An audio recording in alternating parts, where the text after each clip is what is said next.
Hello guys, hi friend, good good evening. Evening. আমি আজকে আজকে চিকেন মোমো বানাচ্ছি। ওকে, চিকেন মোমো চিকেন এটা মোমো হলো হলো আমি একটা চিকেন কিমা করেছি। কিমা করে সল্ট, পেপার আর মির্চি পাউডার আর স্প্রিং অনিয়ন চপ করে ঢেকে ওটা মিক্সচারটা মিক্স করেছি।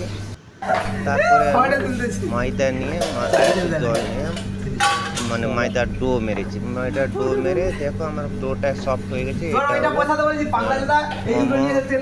হলো মোমো তার মা হয়ে গেছে। দিকে আমি চিকেন আমি দিচ্ছি। দেখো আমি কি করে বানাচ্ছি তোমরা দেখো। দার্জিলিং মোমো বলে এটা হলো হালকা হালকা করে আমি মুড়ছি। দার্জিলিং মোমোস ঠিক আছে দিদি হালকা হালকা করে কে আমি বল रहा है মুড়ছি। দেখো দার্জিলিং মোমো তোমরা যদি কেউ যদি বানাতে চাও তাহলে এরকম বানাতে পারো। ওকে, দেখো চলো দেখো এটা হলো চিকেন মোমো বানানো হয়ে গেল। এটা হলো দার্জিলিং চিকেন মোমো। ওকে, দেখো আমার মোমোটা কিরকম হয়েছে তোমরা কমেন্ট করে জানাও। কেউ যদি খেতে চাও তাহলে আমাকে বলো।